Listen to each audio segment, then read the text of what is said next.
We command no worship. We mandate no belief, nor will we ever. Church and state are and must remain separate.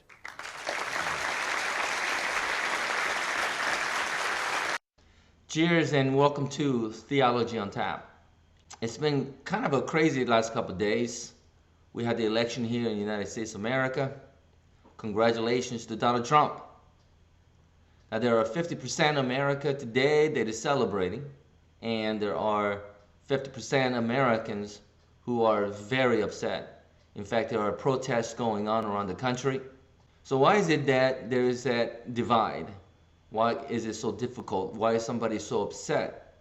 I think a lot of it has to do with the fact that today, that religion and the state are not really separated. Now there has to be a separation of church and state. There's a story in the Bible when the Pharisees and the teachers of the law came to Jesus and said, should we pay taxes? And Jesus said, give unto Caesar, right, what belongs to Caesar, and give unto God what belongs to God.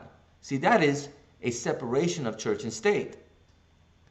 And they're totally different.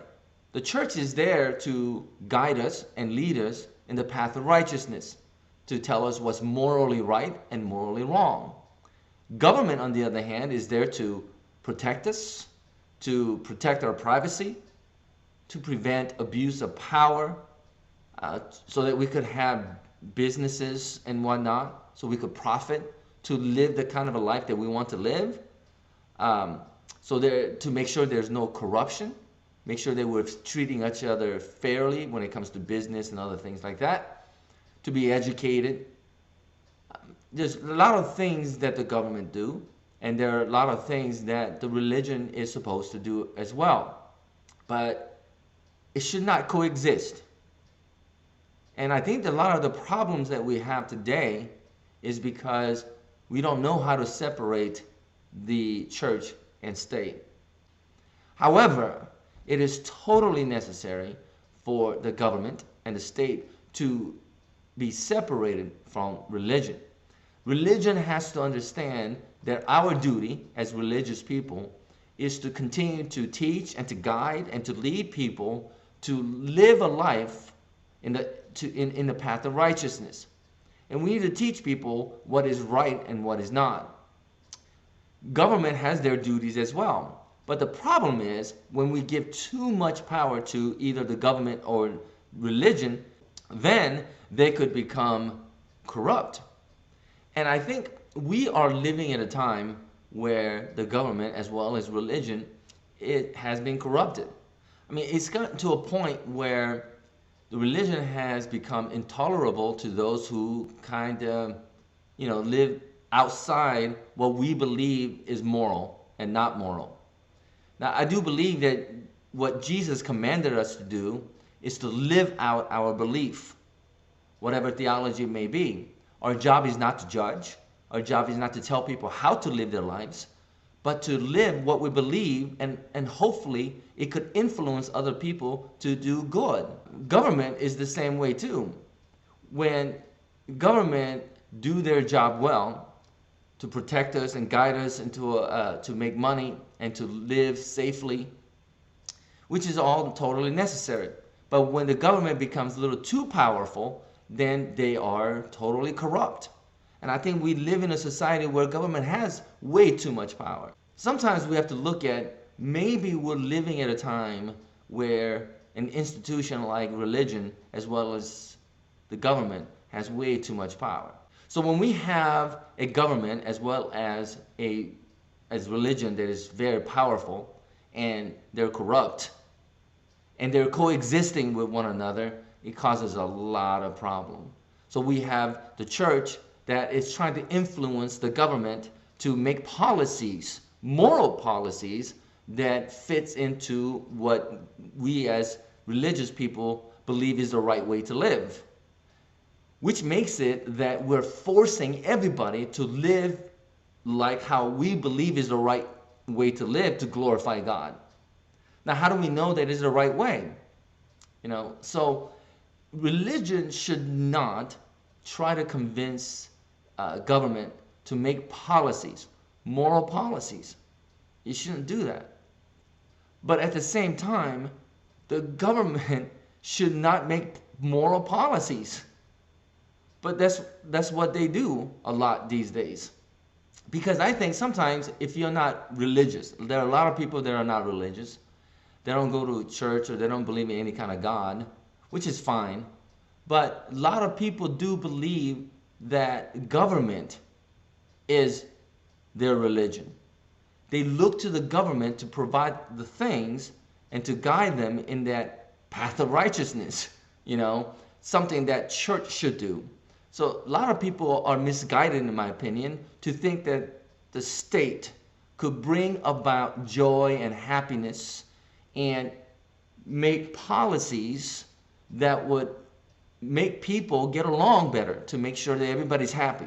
But it just doesn't work. It actually creates a lot more chaos and hatred in society. Recently, our governor in the state of California passed a law for minimum wage. Now, I'm not saying I'm for or against minimum wage, but it's what he said. He said he's doing it, raising the minimum wage to $15 in a couple of years, is because, and he actually admitted it, he said economically it doesn't make any sense. Meaning that it's going to hurt people, a lot of people in my opinion, with their finances. So he even admitted that it doesn't make any sense economically, but morally and politically it makes a lot of sense.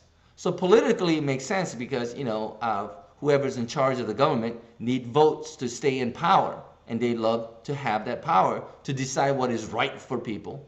But at the same time, he said it's morally right. Now, the question is it up to the government to decide what is morally right and what's morally wrong? I don't know if the government could make policies that would force people to be morally correct. In fact, I think it's going to make a lot of people more upset. So clearly, in my opinion, there really isn't today a separation of church and state. So in my personal opinion, I think the best thing to do is make a clear distinction between moral things and policies, and to take care of them in a way that we don't get so upset at one another. Right?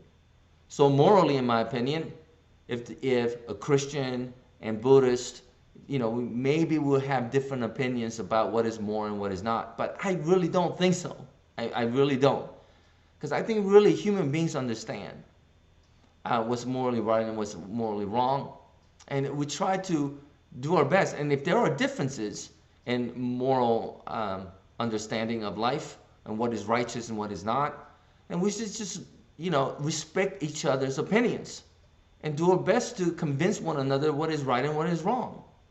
But we shouldn't make policies that would force people to be one way or the other, to believe what is moral and what is not, and force government to make policies that favors one religion's morality. But because it is all jumbled in together these days, thus causes a lot of problems.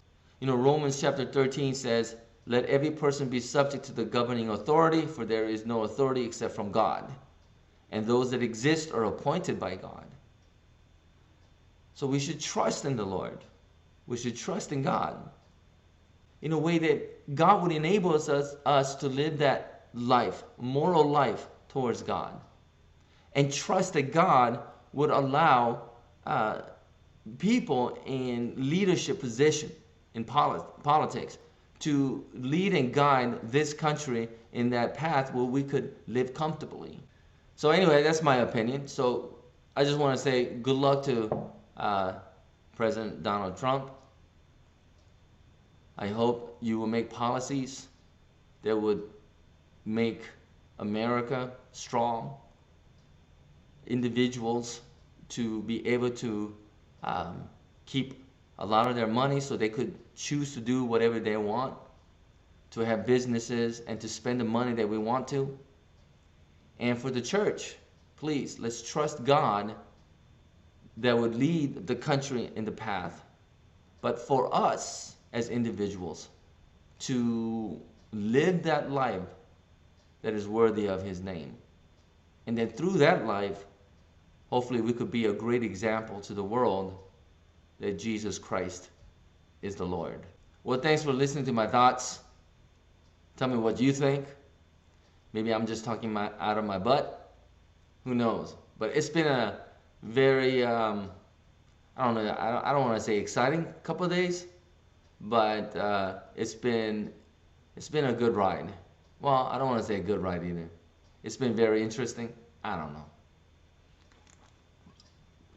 God bless you though. See you next time.